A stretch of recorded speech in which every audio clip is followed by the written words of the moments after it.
பொதுமக்களிடமிருந்து பல்வேறு இடங்களில் தொலைந்து போன 27 செல்போன்களை சைபர் கிரைம் போலீசார் மீட்டு உரிமையாளரிடம் முதுநிலை காவல் கண்காணிப்பாளர் மணிஷ் தலைமையில் ஒப்படைத்தனர்.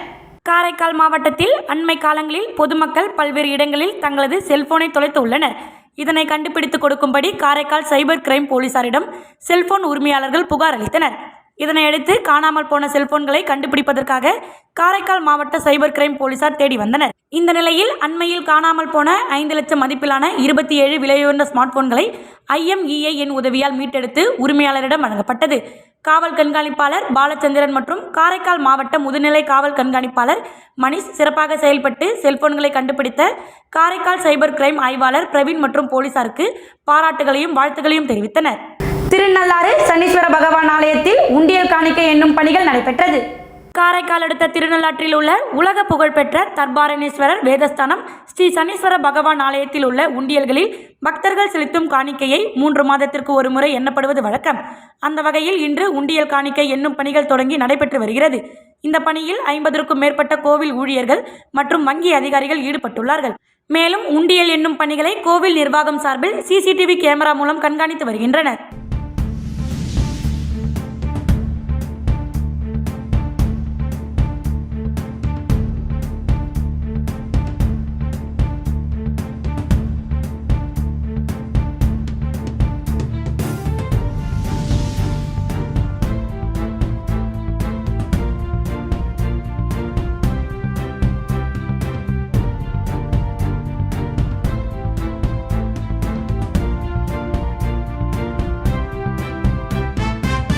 காரைக்காலில் பெய்த மழையில் உற்சாகமாக குளியலிடும் புதுச்சேரி முன்னாள் அமைச்சர் கமலக்கண்ணன் வீடியோ சமூக வலைதளங்களில் வைரலாகி வருகிறது. காரைக்கால் அடுத்த அம்பகரத்தூர் பகுதியில் வசித்து வரும் புதுச்சேரி முன்னாள் அமைச்சர் கமலக்கண்ணன் இன்று திடீரென பெய்த கோடை மழையில் வீட்டின் மீது இருந்து கொட்டும் மழைநீரில் சாலையில் நின்று குளித்துள்ளார். அப்பொழுது முன்னாள் அமைச்சர் கமலக்கண்ணன் மழைநீரில் குளிக்கும் வீடியோ சமூக வலைதளங்களில் வைரலாகி வருகிறது.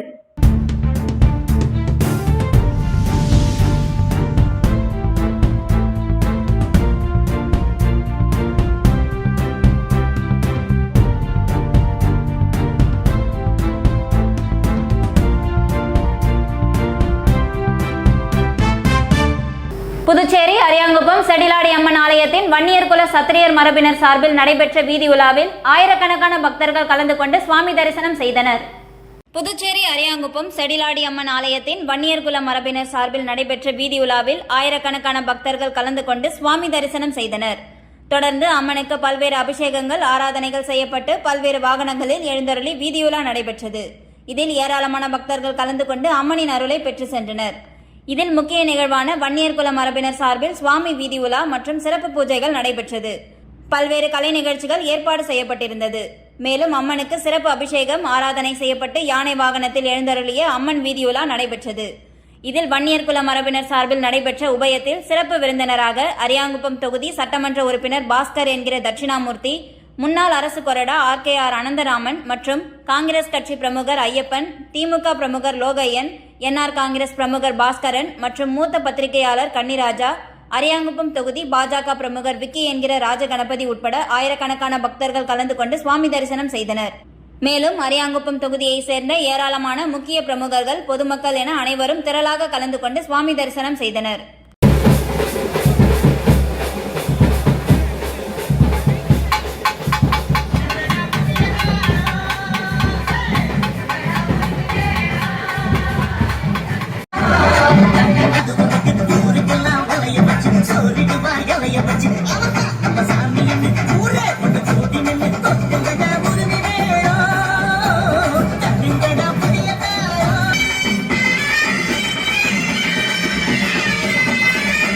புதுச்சேரி மாநில சூப்பர் ஸ்டார் ரஜினி ரசிகர் மன்றத்தின் மாநில செயலாளர் பிரபாகரன் அவர்களின் பிறந்தநாள் விழா மாநில ரஜினி ரசிகர் மன்றத்தின் மாநில நிர்வாகிகளால் கொண்டாடப்பட்டது.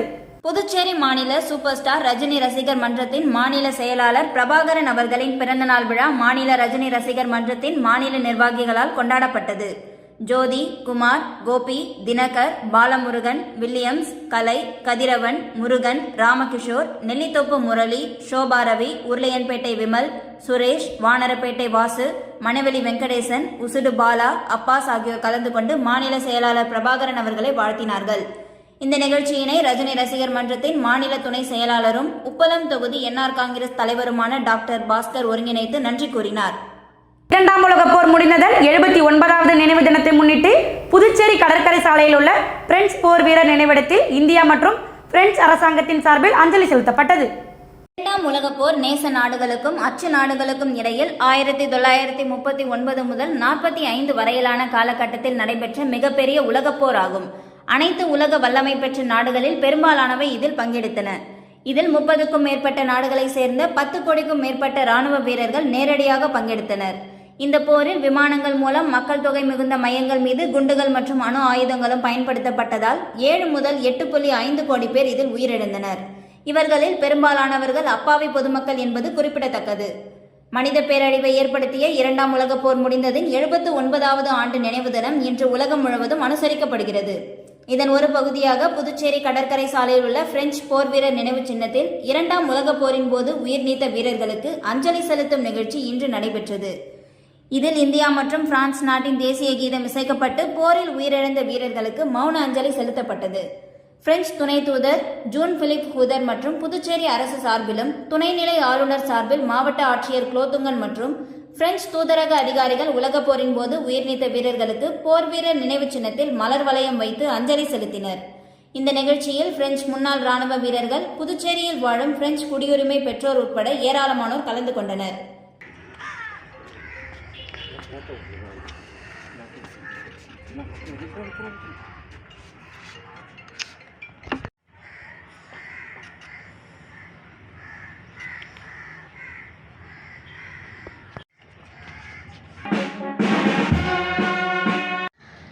Mesdames et messieurs, la cérémonie est terminée. Les autorités ont salué le drapeau et leur porte-drapeau ainsi que les invités.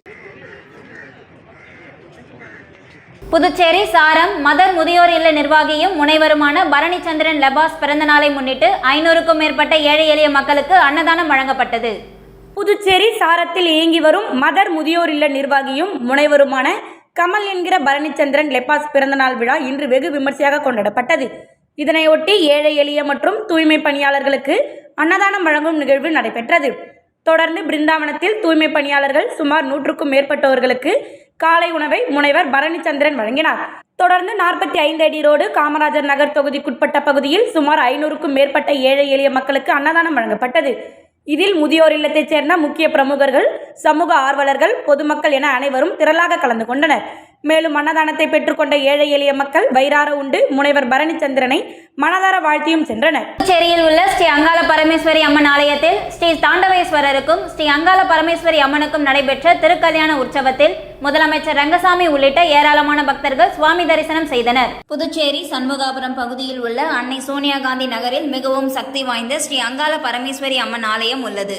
இவ்வாலயத்தின் 11ஆம் ஆண்டு மயான கொலை உற்சவம் நடைபெற்று வரும் நிலையில் திருக்கல்யாண உற்சவம் இன்று நடைபெற்றது.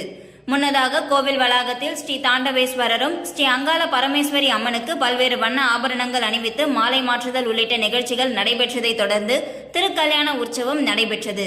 பின்னர் மகா தீபாராதனை காண்பிக்கப்பட்டது. இதில் முதலமைச்சர் ரங்கசாமி, சட்டமன்ற உறுப்பினர் KSP ரமேஷ் உள்ளிட்ட ஏராளமான பக்தர்கள் பங்கேற்று சுவாமி தரிசனம் செய்தனர்.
புதுச்சேரி அரசு தாகூர் கலை மற்றும் அறிவியல் கல்லூரியில் தேசிய தர நிர்ணயம் மற்றும் அங்கீகார குழுவினர் ஆய்வு.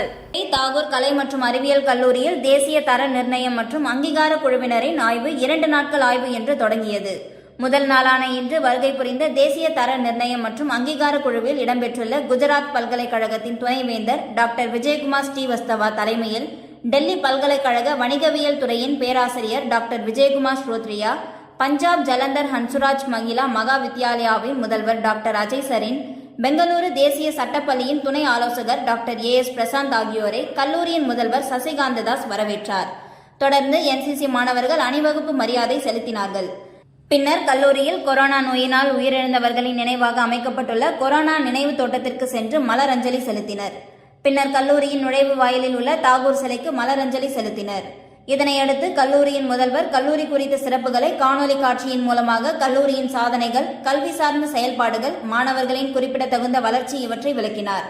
மேலும் 5 ஆண்டு கல்வி வளர்ச்சி, மாணவர்களின் ஈடுபாடு, ஆசிரியர்களின் திறன் மேம்பாடு, அலுவலக நடைமுறையில் மேற்கொள்ளப்பட்ட சீர்திருத்தங்கள், இன்னபிற தகவல்களை உள்தர மேம்பாட்டுக் குழுவின் ஒருங்கிணைப்பாளர் முனைவர் வேலுராஜ் விளக்கினார். பிறகு கல்லூரியில் உள்ள 16 துறைகளுக்கும் சென்று ஆய்வு மேற்கொண்ட தேசிய தர நிர்ணயம் மற்றும் அங்கீகார குழுவினர் கற்றல் மற்றும் எழுதுதல், திறன் வளர்ப்பு மையம், பல்திறன் வளர்ப்பு மையம், சிவப்பு நாடார் சங்கம், நாட்டு நலப்பணி திட்டம், தேசிய மாணவர் சங்கம் ஆகியவைகள் குறித்து மாணவர்களுடன் கலந்துரையாடினர்.